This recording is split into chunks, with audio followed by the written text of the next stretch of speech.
Weekend just gone by, we saw Gervonta Tank Davis stop Ryan Garcia. It was a big fight, and it's a fight that, one thing with boxing is like, people will slate a boxer once they lose. But it's like, you would feel even worse if they just didn't get in there and fight, which in today's era, it does feel like a lot of boxers aren't fighting each other.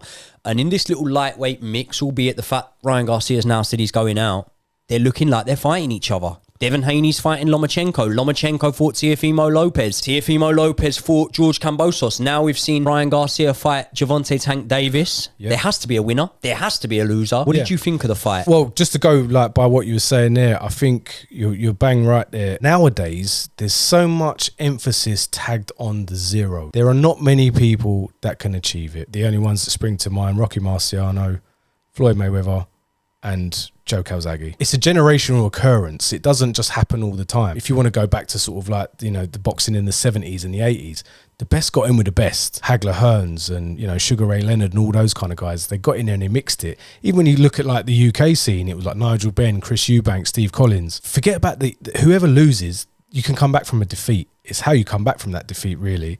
I mean, the Garcia-Davis fight, I honestly thought that Ryan Garcia would give him a little bit more of a challenge, but actually it sort of shut me up and said, you know what, Tank Davis is actually pretty decent. And not that I didn't think he was before, but you kind of look at, like, you know, some of the fights they have in the past, and you're kind of like, it's an easy one. If this fighter had done this, yeah. But he got in there. I mean, like, if you look at just the head movement and the footwork for the first knockdown that he exposed Garcia, it was just like, even it's slow-mo, it makes it even look more devastating. He was just so quick. He knew what it was going to do.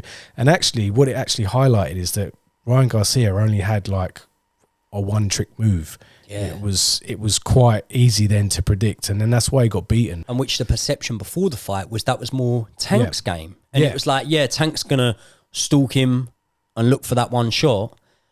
And in a way, he sort of did, but he didn't do it in the way that we thought he was doing. It wasn't Tank came out on the back foot, moved a lot more than we've seen. And actually, it showed that, like maybe we've only sort of seen one style from Tank. But maybe that's because he only really needed to box in one certain type of way. Whereas Ryan Garcia, we rated as being the better boxer out of the two of them. And actually, even in, I think it was the second round when he decided to let his hands go, he didn't look like the more skilled fighter. When he did let his hands go, that's you know, around the time it unfolded, he got hit with that shot, put over. We'll get on to the body shot. Devastated. I heard a lot of people, and I'm not going to sit on my high horse here because I heard a lot of people that even have boxed that are saying, you know, I'd like to see him get up from that. Me personally, I've had ribs broken twice from body shots. I shouldn't say that on here. Might edit it out in case I have a fight again. But in case I know, I've had ribs broken twice from body shots, Neither time did I get dropped. I'm not boasting about that because I have been dropped from body shots. In my old time boxing, I got dropped twice and they were both from body shots, Neither one of them broke my ribs, by the way. So it's more about, I don't know, where it hits you, whatever. One of the times I got hit to the body, winced a bit, went down. One of the times I stayed on my feet for about 4 seconds, which in boxing is a long, long time.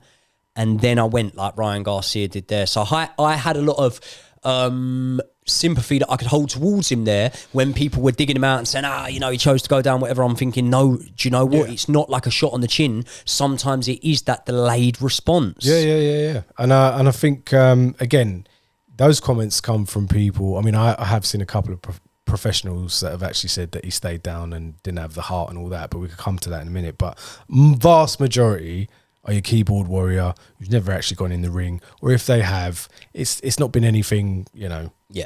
So for you to sort of like say to another man who's just taken, it doesn't, again, when you look at the slow-mo, it doesn't look that powerful. No.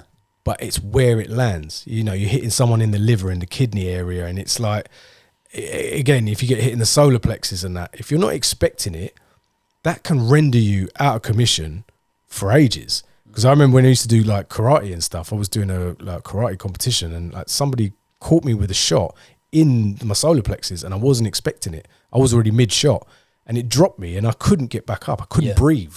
So eventually I got back up and we finished the thing. But in a boxing sense, I mean, for at least sort of 10, 15 seconds, I was like, I can't get up. I can't do nothing. You know, they say it's the shots you don't see. Yeah. In boxing, there's a very famous saying, it's the shots you don't see coming that hurt you the most, That's not just for you, the opponent.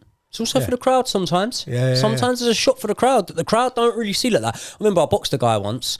I won't say his name on here, but he knows who he is. I boxed a guy once, and it was a close fight. And in the 4th round, I hit him with a very short right hand to the body, yeah.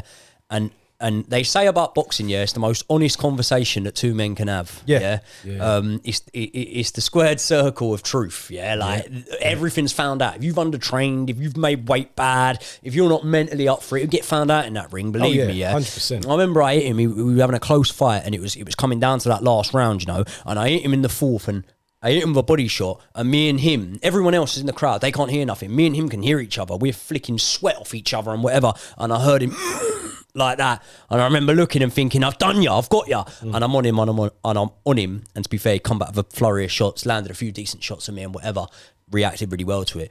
But that was a shot that when I got out of the ring, I remember going to people, see that body shot I landed on him in the last? And they were like, no?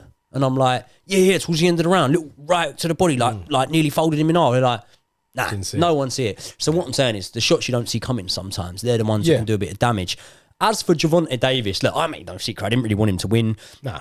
I don't particularly like Gervonta Davis. He's been involved in hit and runs that involved women, minors, stuff like that. There was also a bit of footage of him at a boxing event where he's close to assaulting a woman in the crowd and stuff like that. And, you know, I do think when you've got that sort of talent, mate, just keep away from the bad shit and whatever.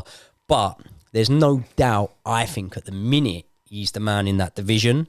And I think maybe if Devin Haney does what people, not including myself, expect him to do and get a big win against Lomachenko, then that's the natural fight to make. However, I believe actually that you're very likely to possibly even see an upset in that fight, if you would even class it as an upset. Lomachenko, yes, his best days were probably before he turned pro. His best days are probably in the amateur, and he's getting on now. And in them lighter weight divisions, when you are into your 30s, you don't last as long. But Lomachenko, he takes some beating. Even Teofimo Lopez, when he beat Lomachenko, I'm not saying it's a massively controversial decision, but also, if it had gone to the scorecards and gone the other way, you know, I don't think anyone would have massively moaned about it. No. I mean, at the moment, that sort of division is looking sort of pretty red hot. And you usually find that in boxing, there'll be a particular division that kind of just throws up exciting fight after exciting fight.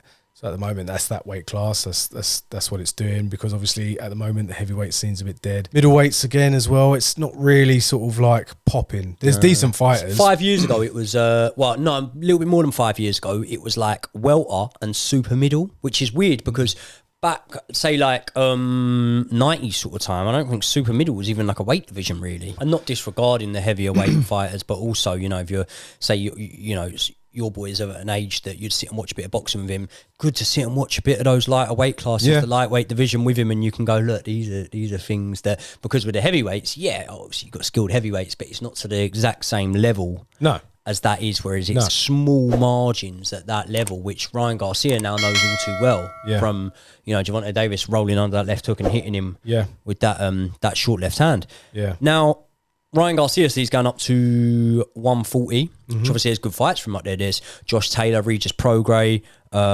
Garcia. There's some real good fights for him up there.